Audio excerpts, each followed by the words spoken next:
ನಮಸ್ತೆ. 6th January 2024 Saturday, 6ನೇ ತಾರೀಕು ಜನವರಿ ತಿಂಗಳು 2024 ಶನಿವಾರ, ಕೃಷ್ಣ ಪಕ್ಷ ಅಂದರೆ ಕರುವ ಚಂದ್ರ.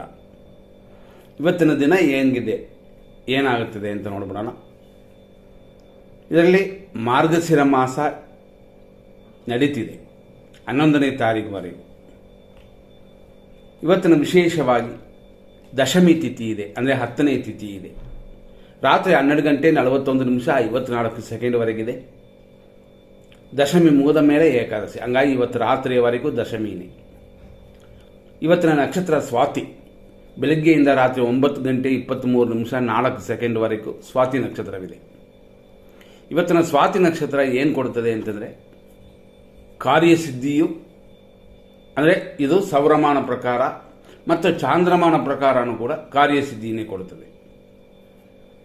ಆದ್ದರಿಂದ ಇವತ್ತು ದಿನ ಪೂರ್ತಿ ಚೆನ್ನಾಗಿದೆ. ಆನಂತರ ಬರೋದೇ ವಿಶಾಖ ನಕ್ಷತ್ರ. ಅದು ಕಾರ್ಯಸಿದ್ಧಿ ಕಲ್ಯಾಣ ಯೋಗವನ್ನು ಕೊಡುತ್ತದೆ.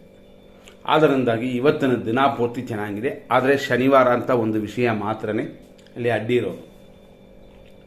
ನಂತರ ನೋಡುವಂಥದ್ದು ಏನು ಅಂತಂದರೆ, ಇವತ್ತಿನ ದಿನ ಪ್ರಕಾರ ಸೂರ್ಯೋದಯ 6:43ಗೆ, ಸೂರ್ಯ ಅಸ್ತಮನ ಸಂಜೆ 6:07. ಇವತ್ತಿನ ನಕ್ಷತ್ರ ಪಾದಗಳನ್ನ ನೋಡೋಣ. ಇವತ್ತು ದಿನ ಪೂರ್ತಿ ತುಲಾರಾಶಿ. ಬೆಳಗ್ಗೆಯಿಂದ ಅಂದರೆ 6 ಗಂಟೆ 43 ನಿಮಿಷದಿಂದ 8:42ವರೆಗೂ ಸ್ವಾತಿ ನಕ್ಷತ್ರ 2ನೇ ಪಾದ. 8:42ರಿಂದ ಮಧ್ಯಾಹ್ನ 3:04ವರೆಗೂ ಸ್ವಾತಿ ನಕ್ಷತ್ರ 3ನೇ ಪಾದ. ಮಧ್ಯಾಹ್ನ 3 ಗಂಟೆ 4 ನಿಮಿಷದಿಂದ ರಾತ್ರಿ 9:23ವರೆಗೂ ಸ್ವಾತಿ ನಕ್ಷತ್ರ 4ನೇ ಪಾದ. ರಾತ್ರಿ 9:23ರಿಂದ ಲೇಟ್ ನೈಟ್ ಅಂದರೆ 3 ಗಂಟೆ 39 ನಿಮಿಷದವರೆಗೂ ವಿಶಾಖ ನಕ್ಷತ್ರ 1ನೇ ಪಾದ. ಆ ನಂತರ ವಿಶಾಖ ನಕ್ಷತ್ರ 2ನೇ ಪಾದ ಪ್ರಾರಂಭವಾಗಿ ನಾಳೆಯವರೆಗೆ ಇರುತ್ತದೆ. ಅಂದರೆ ನಾಳೆ ಭಾನುವಾರ, ನಾಳೆಯವರೆಗೆ ಇದೇ ನಕ್ಷತ್ರವಿದೆ. ನಾಳೆ ಚಂದ್ರನು ವೃಶ್ಚಿಕ ರಾಶಿಗೆ ಹೋಗುತ್ತದೆ, ಅದು ಮಧ್ಯಾಹ್ನ. ನಾಳೆಯ ದಿನ ಪ್ರಕಾರ ಏಕಾದಶಿ. ಬೆಳಗ್ಗೆಯಿಂದ ರಾತ್ರಿ 12 ಗಂಟೆ 47 ನಿಮಿಷದವರೆಗಿದೆ. ಇದು ನಾಳೆ ಭಾನುವಾರಕ್ಕೆ. ನಾಳೆ ಭಾನುವಾರ ವಿಶಾಖ ನಕ್ಷತ್ರ ರಾತ್ರಿ 10 ಗಂಟೆ 7 ನಿಮಿಷ 57 ಸೆಕೆಂಡ್ವರೆಗಿದೆ. ನಾಳೆ ಭಾನುವಾರ ಬೆಳಗ್ಗೆಯಿಂದ ರಾತ್ರಿಯವರೆಗೂ ಮರಣವೂ ಪ್ರಾಣನಾಶವೂ ಇದೆ. ಎಚ್ಚರ, ಶುಭ ದಿನವಲ್ಲ, ಅಶುಭ ದಿನ. ಎಮರ್ಜೆನ್ಸಿಗೆ ಮಾತ್ರ ನಾಳೆ ನೀವು ನಮ್ಮ ಪ್ರೋಗ್ರಾಮ್ ನೋಡಿದಾಗ ಯಾವುದು ಒಳ್ಳೆ ಟೈಮು ಅಂತ ಕೊಡ್ತೀವಿ, ಸ್ವಲ್ಪ ಇರೋದರಲ್ಲಿ. ಅದರಿಂದಾಗಿ ನಾಳೆಯ ವಿಷಯದಲ್ಲಿ ಗಮನ ಕೊಡಿ. ನಾಳೆಯ ಪ್ರೋಗ್ರಾಮ್ ಒಳ್ಳೆಯದಲ್ಲ. ಚಿಕ್ಕ ಚಿಕ್ಕ ವಿಷಯಗಳೇನು ತೊಂದರೆ ಇಲ್ಲ. ಮತ್ತು ನಾವು ಹಿಂದಿರುಗಿ 6ನೇ ತಾರೀಕು ಅಂದರೆ ಇವತ್ತಿಗೆ ಬರ್ತೀವಿ. 100% ದೋಷ, 100% ಶುಭ ಅಂತ ವಿಷಯಗಳು. 100% ದೋಷವಿಲ್ಲದ ಸಮಯವನ್ನು ಫಸ್ಟ್ ನೋಡ್ಕೊಳ್ಳೋಣ. 8:17 ಬೆಳಗ್ಗೆ AM ರಿಂದ 9:32ವರೆಗೂ ಶುಭವಾಗಿದೆ. 11:02ರಿಂದ 1:49ವರೆಗೂ ಶುಭವಾಗಿದೆ. ಮಧ್ಯಾಹ್ನ 3:17ರಿಂದ ರಾತ್ರಿ 12:39ವರೆಗೂ ಶುಭವಾಗಿದೆ. ರಾತ್ರಿ 12:56ರಿಂದ ರಾತ್ರಿ 1:58ವರೆಗೂ ಶುಭವಾಗಿದೆ. ರಾತ್ರಿ ಅಂದರೆ ಬೆಳಗಿನ ಜಾವ 4 ಗಂಟೆ 51 ನಿಮಿಷದಿಂದ ಶುಭಕರವಾಗಿದೆ. ಇದನ್ನು ಇವತ್ತಿನ ವಿಷಯವಾಗಿ ತಿಳ್ಕೊಳ್ಳಿ. ಯಾವುದನ್ನು ಪ್ರಾರಂಭ ಮಾಡಬಾರದ ಸಮಯ ಅಂತಂದರೆ 6:49ರಿಂದ ಅಂದರೆ 6:43 ಅಂತ ಕೊಡ್ತೀವಿ, ಆದರೆ ಸ್ವಲ್ಪ 6 ನಿಮಿಷ 6:49ರಿಂದ 7:29ವರೆಗೂ ದುರ್ಮುಹೂರ್ತ. ಅದೇ ಕಂಟಿನ್ಯೂ ಆಗಿ 7:29ರಿಂದ 8:15ವರೆಗೂ ಅಶುಭವಾಗಿ ಕೆಟ್ಟದಾಗಿದೆ. ರಾತ್ರಿ 9:34ರಿಂದ 11 ಗಂಟೆಯವರೆಗೂ ರಾಹುಕಾಲ. ಮಧ್ಯಾಹ್ನ 1:51ರಿಂದ 3:16ವರೆಗೂ ಯಮಕಂಡ ಕಾಲ. ರಾತ್ರಿ 12:41ರಿಂದ ರಾತ್ರಿ 12:54ವರೆಗೂ ಮೃತ್ಯು ಪಂಚಕ. ರಾತ್ರಿ ಲೇಟ್ ನೈಟ್ 2 ಗಂಟೆಯಿಂದ 3:35ವರೆಗೂ ವಿಷಕಾಲ. ಅದೇ ಥರ ರಾತ್ರಿ 3 ಗಂಟೆಯಿಂದ 4:49ವರೆಗೂ ನಕ್ಷತ್ರ ವಿಷಘಟಿಕಾ ಕಾಲ ಅಂತ. ಎಂದಿನಂತೆ ಕೆಲವರು ಹೇಳುವಂಥದ್ದು ಏನು ಅಂತಂದರೆ, ಬೆಳಗಿನ ಜಾವ 4:49 ವಿಷಕಾಲ ಅಂತಂದರೆ ಬೆಳಗ್ಗೆ ಬ್ರಹ್ಮ ಮುಹೂರ್ತ ಶುಭಕರವಾಗಿದೆಯಾ ಅಂತ ಕೇಳುವ ವಿಷಯಗಳಲ್ಲಿ 4:49 ಮೇಲೆ ಹೆಚ್ಚು ಕಮ್ಮಿ 5 ಗಂಟೆ ಅಂತ ಇಟ್ಕೊಳ್ಳಿ, 5 ಗಂಟೆ ಮೇಲೆ ಶುಭವಾಗಿದೆ. ಇಷ್ಟೆಲ್ಲ ತಿಳ್ಕೊಂಡು ನಿಮ್ಮ ಕಾರ್ಯಗಳನ್ನ ಮಾಡಿಕೊಳ್ಳಿ. ನಾವು ನೋಡುವಂಥ ವಿಷಯದಲ್ಲಿ ಇವತ್ತು ಹೇಳಿದ್ವಿ ಕೆಲವು ಸಮಯಗಳು ಮಾತ್ರ ಶುಭವಾಗಿರುತ್ತೆ ಅಂತ. ಅದರಲ್ಲೂ ವಿಶೇಷವಾಗಿ ಹೇಳುವಂಥ ಕೆಲವು ಟೈಮ್ಗಳು, ಅದರಲ್ಲೂ ಶುಭವಾಗಿ ಇರುವಂಥ ಕೆಲವು ಸಮಯಗಳನ್ನು ಮಾತ್ರ ನಾವು ಸೆಲೆಕ್ಟ್ ಮಾಡ್ಕೊಂಡಿದ್ವಿ. ನೀವು ಅದನ್ನು ಕೇಳಿಸ್ಕೊಂಡಿದ್ದೀರಿ. ಅದರಲ್ಲೂ ಏನಿದೆ ಅಂತ ನೋಡೋಕೆ ಹೋದರೆ, ಉದಾಹರಣೆ 7:40 8:37 ಗುರು ಹೊರೆ ಇದೆ. ಆದರೆ ಇದರಲ್ಲಿ 8:17 8:37 ಮಾತ್ರನೇ ಶುಭವಾಗಿರೋದು. ಗುರು ಹೊರೆ 7:40 ಸ್ಟಾರ್ಟ್ ಆಯಿತಲ್ಲ, ಆದ್ದರಿಂದ ಅದು ಚೆನ್ನಾಗಿದೆಯಲ್ಲ ಅಂತ ಕೇಳಿದ್ರೆ ಹಾಗಲ್ಲ. ಆ ಟೈಮಿಗೆ ಬೇರೆ ದೋಷಗಳಿದೆ, ದುರ್ಮುಹೂರ್ತವಿದೆ. ಅದರಿಂದಾಗಿ ನೀವು ಸರಿಯಾಗಿ 8:17 ನಂತರ 8:37 ಮಾತ್ರ ಗುರು ಹೊರೆ ಶುಭಯ. ಅಂದರೆ ಎಮರ್ಜೆನ್ಸಿಗೆ ಮಾತ್ರ ಇದನ್ನು ಉಪಯೋಗಿಸ್ಕೊಳ್ಳೋದು ಅಂತ ಅರ್ಥಕ್ಕೆ ಬರುತ್ತದೆ. ಮತ್ತೊಂದು ಸಮಯ ಅಂತ ನಾವು ನೋಡಿದ್ರೆ, ಇದರಲ್ಲಿ ಇರುವಂಥ ಒಳ್ಳೆಯ ಸಮಯಗಳು ಅಂತ ಶುಕ್ರ ಹೊರೆ ಅಂತ ಹುಡ್ಕೋಣ.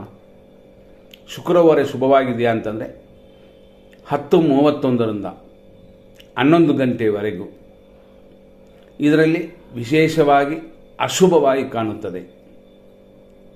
ಆದ್ದರಿಂದಾಗಿ ಇದು ಶುಭವಲ್ಲ. 11:02 ಮೇಲೆ 11:28 ಶುಕ್ರ ಹೊರೆ ಶುಭ ಕಾರ್ಯಗಳಿಗೆ, ಹೆಣ್ಣು ಮಕ್ಕಳು ಹೊಸ ಒಡವೆ ಹೊಸ ಬಟ್ಟೆ ಹಾಕೊಳ್ಳೋಕ್ಕೆ, ಕೆಲವು ಕಾರ್ಯಗಳನ್ನ ಒಳ್ಳೆಯ ಕಾರ್ಯಗಳನ್ನ ಮಾಡೋಕ್ಕೆ, ಇದಕ್ಕೆಲ್ಲ ಶುಭ ಸಮಯ ಇದು. ಮತ್ತೆ ನಾವು ನೋಡುವಂಥದ್ದು ಅಮೃತ ಗಳಿಗೆ.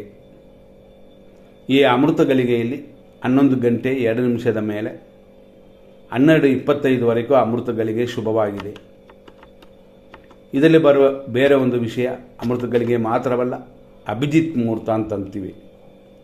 ಈ ಅಭಿಜಿತ್ ಮುಹೂರ್ತ 12:02 12:48 ಶುಭವಾಗಿದೆ. ಆದ್ದರಿಂದ ಈ ಅಭಿಜಿತ್ ಮುಹೂರ್ತದಲ್ಲಿ ಎಮರ್ಜೆನ್ಸಿಗೆ ಮಾಡುವಂಥ ಕಾರ್ಯಗಳನ್ನು ಮಾಡೋಕ್ಕೆ ಶುಭ ಸಮಯವಾಗಿದೆ ಇವತ್ತು. ಸೇಮ್ ಟೈಮಲ್ಲೇ ಅಮೃತ ಗಳಿಗೆಯೂ ಕೂಡಿದೆ, ಅಭಿಜಿತ್ತು ಬಂದಿದೆ. ಇದನ್ನು ಉಪಯೋಗಿಸ್ಕೊಳ್ಳಿ. ಮತ್ತೊಂದು ಒಳ್ಳೆಯ ಸಮಯ ಅಂತ ನಾವು ಹುಡುಕಕ್ಕೆ ಹೋದರೆ, ವಿಜಯ ಮುಹೂರ್ತ ಇವತ್ತು ಚೆನ್ನಾಗಿದೆಯಾ ಅಂತ ನೋಡಿದ್ರೆ, ವಿಜಯ ಮುಹೂರ್ತ 2:19 3:05 ಆದರೆ ಈ ಸಮಯದಲ್ಲಿ ದೋಷವಿರೋದರಿಂದ ಎಚ್ಚರವಾಗಿದೆ.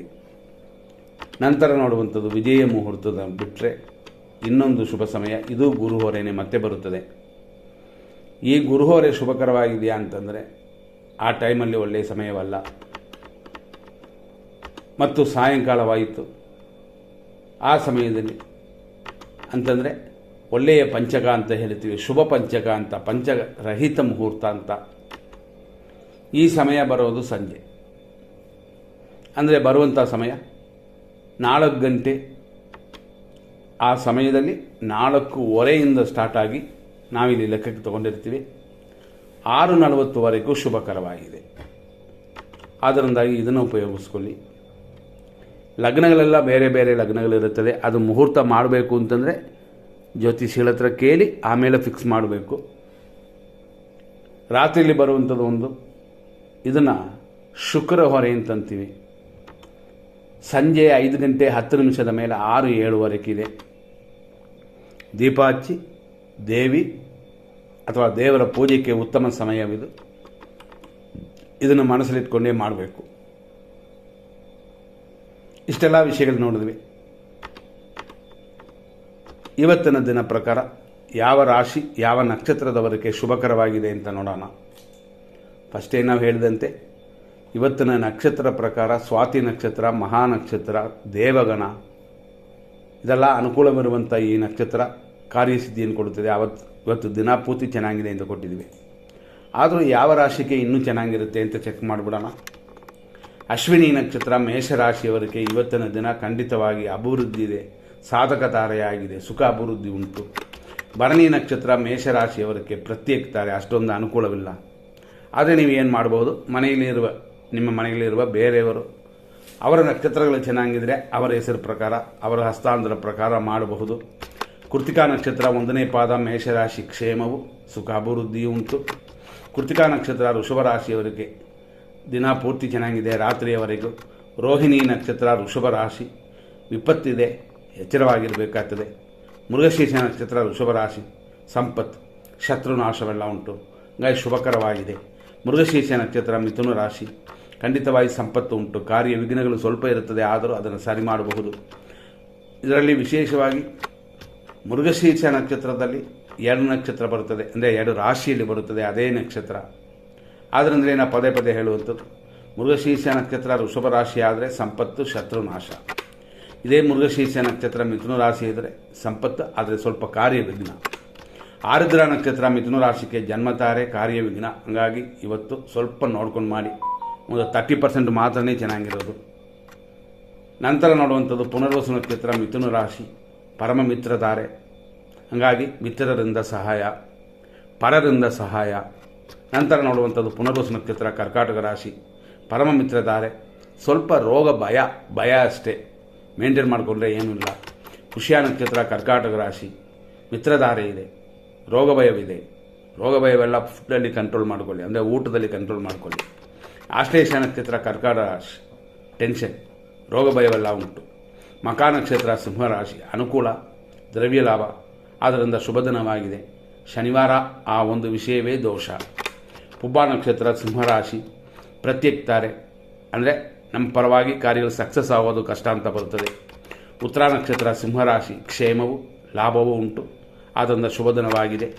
ಉತ್ತರ ನಕ್ಷತ್ರ ಕನ್ಯಾ ರಾಶಿ, ಕ್ಷೇಮವು ಧನಹಾನಿಯೂ ಇದೆ, ಆದ್ದರಿಂದ ಎಚ್ಚರ. ಹಸ್ತ ನಕ್ಷತ್ರ ಕನ್ಯಾ ರಾಶಿ, ವಿಪತ್ತಿದೆ, ಧನಹಾನಿಯೂ ಇದೆ. ಚಿತ್ತಾ ನಕ್ಷತ್ರ ಕನ್ಯಾ ರಾಶಿ, ಸಂಪತ್ತು, ಧನಹಾನಿ ಎರಡೂ ಇದೆ. ಚಿತ್ತಾ ನಕ್ಷತ್ರ ತುಲಾರಾಶಿ, ಸಂಪತ್ತು, ಶರೀರ ಸುಖ ಎರಡೂ ಇದೆ. ಸ್ವಾತಿ ನಕ್ಷತ್ರ ತುಲಾರಾಶಿ, ಜನ್ಮತಾರೆಯು ಶರೀರ ಸುಖವೂ ಉಂಟು. ವಿಶಾಖ ನಕ್ಷತ್ರ ತುಲಾರಾಶಿ, ಪರಮ ಮಿತ್ರಧಾರೆ, ಶರೀರ ಸುಖ ಈ ರೀತಿಯಾದ ದಿನವಿದು. ವಿಶಾಖ ನಕ್ಷತ್ರ ವೃಶ್ಚಿಕ ರಾಶಿ, ಪರಮ ಮಿತ್ರಧಾರೆ, ಧನವ್ಯಯ ಈ ರೀತಿಯಾದ ದಿನವಿದು. ಅನುರಾಧ ನಕ್ಷತ್ರ ವೃಶ್ಚಿಕ ರಾಶಿ, ಮಿತ್ರಧಾರೆ, ಸ್ವಲ್ಪ ವ್ಯಯಗಳು ಜಾಸ್ತಿ ಆಗುತ್ತದೆ. ಜ್ಯೇಷ್ಠ ನಕ್ಷತ್ರ ವೃಶ್ಚಿಕ ರಾಶಿ, ಟೆನ್ಷನ್, ಧನವ್ಯಯವೆಲ್ಲ ಉಂಟು. ಮೂಲ ನಕ್ಷತ್ರ ಧನುಸು ರಾಶಿ, ಅನುಕೂಲವಿದೆ, ಇಷ್ಟಾರ್ಥ ಸಿದ್ಧಿಯೂ ಇದೆ. ಪೂರ್ವಾಷಾಢ ನಕ್ಷತ್ರ ಧನುಸು ರಾಶಿ, ಶುಭದಿನವಲ್ಲ. ಉತ್ತರಾಷಾಢ ನಕ್ಷತ್ರ ಧನುಸು ರಾಶಿ, ಕ್ಷೇಮವಿದೆ, ಇಷ್ಟಾರ್ಥ ಸಿದ್ಧಿಯೂ ಇದೆ. ಉತ್ತರಾಷಾಢ ನಕ್ಷತ್ರ ಮಕರ ರಾಶಿ, ಕ್ಷೇಮವು, ಉದ್ಯೋಗ ಅಭಿವೃದ್ಧಿಯೂ ಉಂಟು. ಶ್ರವಣ ನಕ್ಷತ್ರ ಮಕರ ರಾಶಿ, ವಿಪತ್ತಿದೆ, ಏಟು ಗಾಯಗಳಾಗುತ್ತದೆ, ಎಚ್ಚರ. ಧನಿಷ್ಠ ನಕ್ಷತ್ರ ಮಕರ ರಾಶಿ, ಸಂಪತ್ತು, ಅದೇ ಸಮಯದಲ್ಲಿ ಕೆಲಸ ಕಾರ್ಯಗಳಲ್ಲೂ ಅಭಿವೃದ್ಧಿ, ಶುಭವಾಗಿದೆ. ಧನಿಷ್ಠ ನಕ್ಷತ್ರ ಕುಂಭರಾಶಿ, ಸಂಪತ್ತು, ಕಾರ್ಯಗಳಲ್ಲಿ ಅಡೆತಡೆ ಉಂಟು. ಶತಭಿಷ ನಕ್ಷತ್ರ ಕುಂಭರಾಶಿ, ಜನ್ಮತಾರೆ, ಕಾರ್ಯಗಳಲ್ಲಿ ಅಡೆತಡೆ ಉಂಟು, ಅಷ್ಟೊಂದು ಶುಭ ದಿನ ಅಂತ ಇಲ್ಲವೇ ಇಲ್ಲ. ಪೂರ್ವ ಭಾದ್ರಪದ ನಕ್ಷತ್ರ ಕುಂಭರಾಶಿ, ಪರಮ ಮಿತ್ರಧಾರೆ, ಕಾರ್ಯ ಸ್ವಲ್ಪ ಅಡೆತಡೆ. ಪೂರ್ವ ಭಾದ್ರಪದ ನಕ್ಷತ್ರ ಮೀನರಾಶಿ, ಪರಮ ಮಿತ್ರಧಾರೆಯಾಗಿ ಶುಭವಾಗಿದೆ, ಆದರೂ ಆರೋಗ್ಯದಲ್ಲಿ ಗಮನ. ಉತ್ತರ ಭಾದ್ರಪದ ನಕ್ಷತ್ರ ಮೀನರಾಶಿ, ಮಿತ್ರಧಾರೆ. ನಂತರ ನೋಡುವಂಥದ್ದು ರೇವತಿ ನಕ್ಷತ್ರ ಮೀನರಾಶಿ, ಟೆನ್ಷನ್ ಉಂಟು, ರೋಗ ವೃದ್ಧಿಯೂ ಉಂಟು. ಗಮನ ಕೊಟ್ಟರೆ ದೂರ ಮಾಡ್ಬೋದು.